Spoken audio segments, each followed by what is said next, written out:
আজ লোকসভায় পেশ হবে ওয়াকফ সংশোধনী বিল 2025। আগামীকাল পেশ হবে রাজ্যসভায়।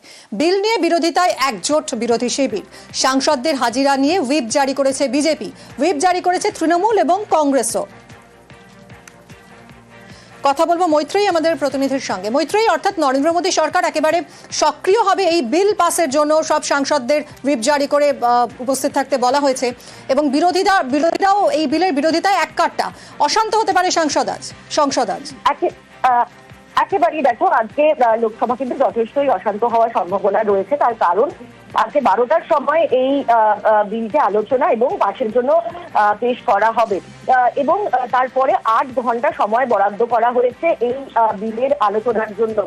একদিকে যখন সরকার পক্ষ চাইছে যে 8 ঘন্টার আলোচনার পরে এই বিল পাশ করে দেওয়া যায় আজকেই, এবং তাই জন্য ইতিমধ্যে তারা শুধু যে নিজেদের সাংসদদের হুইপ জারি করেছে 3 লাইন তাই নয়, তারা নিজেদের অন্যান্য যে দুই শরিক আছে, যে গুরুত্বপূর্ণ শরিক এনডিএ শরিক, তাদের সাথেও কিন্তু ইতিমধ্যেই কথা তারা বলে নিয়েছেন যাতে এই ওয়াকফ বিলের পরেই তারা ভোট দেন।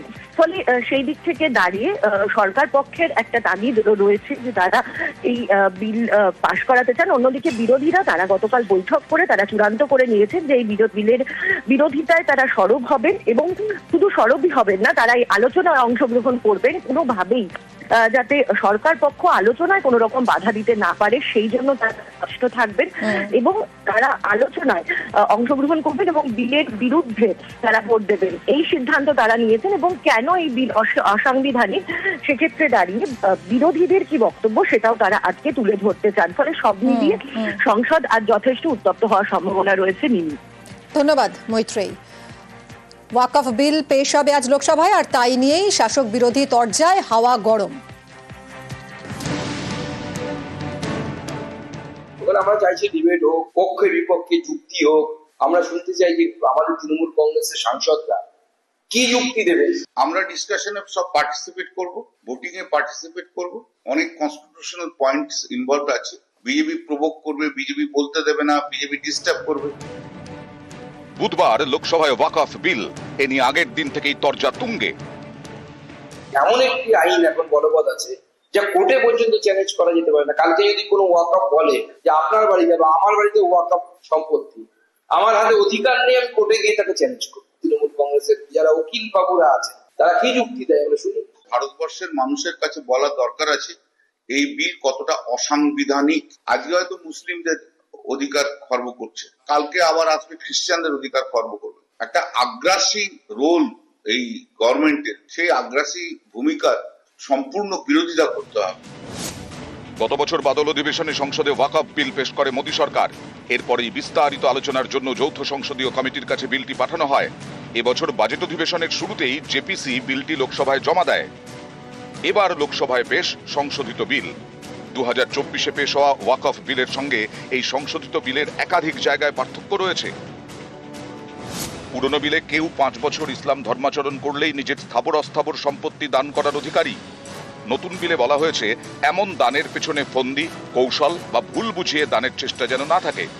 পুরনো বিলে কোনো ওয়াকফ সম্পত্তি সরকারি কিনা তা দেখার দায়িত্ব সংশ্লিষ্ট জেলার জেলাশাসকের। নতুন বিলে জেলাশাসক ছাড়াও তাঁর ওপরের কোনো কর্তাকে তদন্তের অধিকার দেওয়া হয়েছে। পুরনো বিলে কোনো সম্পত্তি ওয়াকফ হিসেবে ঘোষণার 15 দিনের মধ্যে তার সংশ্লিষ্ট পোর্টালে তোলার নিয়ম। নতুন বিলে এই সময়সীমা বাড়িয়ে 90 দিন করা হয়েছে। নতুন বিলে প্রস্তাব, সংশোধিত ওয়াকফ বিল পাসের আগে যে সম্পত্তি ওয়াকফ হিসেবে নথিবদ্ধ তার চরিত্র বদল হবে না, কিন্তু তার সরকারি সম্পত্তি হলে এবং সেই সম্পত্তির সামান্য অংশ বা পুরোটা নিয়ে আইনি বিবাদ থাকলে বিষয়টি বিচারাধীন হয়ে যাবে। যৌথ সংসদীয় কমিটিতে আলোচনায় বিরোধীদের আনা একটি সংশোধনীয় ওয়াকফ বিলে অন্তর্ভুক্ত করা হয়নি বলে অভিযোগ।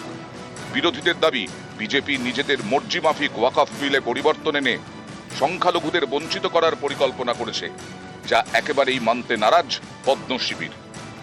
আজকে হয়তো মুসলিমদের অধিকার খর্ব করছে, কালকে আবার আসবে খ্রিস্টানদের অধিকার খর্ব করবে। একটা আগ্রাসী রোল এই গভর্নমেন্টের, সেই আগ্রাসী ভূমিকার সম্পূর্ণ বিরোধিতা করতে হবে। কালকে যদি কোনো ওয়াকফ বলে যে আপনার বাড়িতে বা আমার বাড়িতে ওয়াকফ সম্পত্তি, আমার হাতে অধিকার নেই, আমি কোর্টে গিয়ে তাকে চ্যালেঞ্জ করি। তৃণমূল কংগ্রেসের যারা উকিল বাবুরা আছেন তারা কি যুক্তি দেয় আমরা শুনি।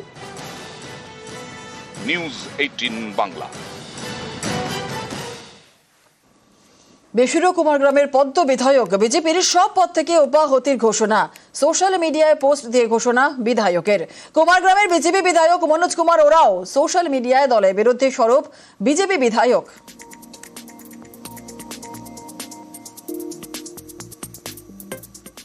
প্রথম কথা, মনোজ তৃণমূলে যোগ দেবে না, এইটুকু আমি বলতে পারি। দ্বিতীয়ত, কি হয়েছে এই বিষয়ে আমার জানা নেই। মনোজ আমাদের অত্যন্ত দক্ষ কার্যকর্তা, সামনের সারির নেতৃত্ব, বিধানসভার অভ্যন্তরে যাদের সামনের থেকে সোচ্চারিত হতে দেখা যায় তার মধ্যে মনোজ একজন। ফলে স্বাভাবিকভাবে দলীয় নেতৃত্বরা আছেন, তারা দেখবেন। আর ও যেহেতু আমার বন্ধু হয়, আমি নিশ্চয়ই কথা বলবো।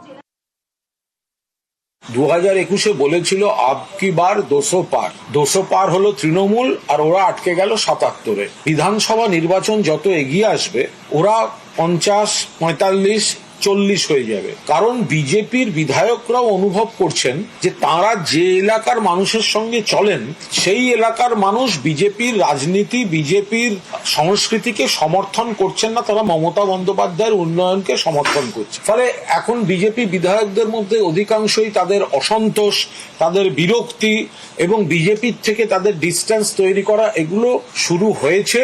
এবং বেশ কয়েকজন বিজেপি বিধায়ক অদূর ভবিষ্যতেই তৃণমূল কংগ্রেসে মমতা বন্দ্যোপাধ্যায়ের উন্নয়নে সামিল হতে যোগদান করার ইচ্ছা প্রকাশ করে আলোচনা চলছে। দিল্লি দরবার উত্তরবঙ্গের 10 বিজেপি বিধায়কের। উত্তরবঙ্গের উন্নয়ন ইস্যুতেই দরবার, আর 5 কেন্দ্রীয় মন্ত্রীর সঙ্গে সাক্ষাৎ বিজেপি বিধায়কদের।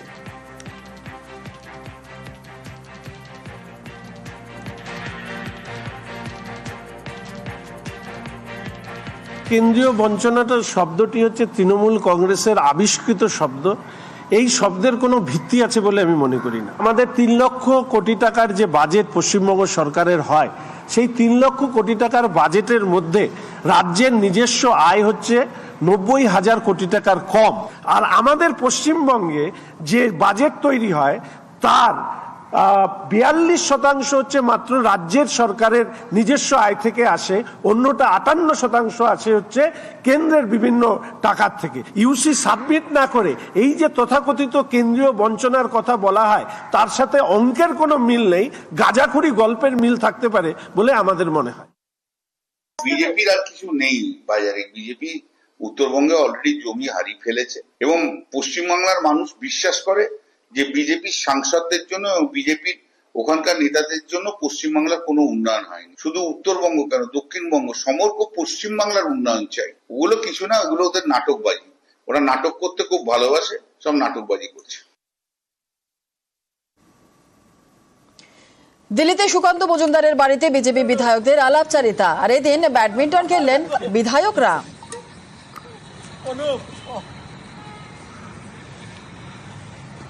খেলা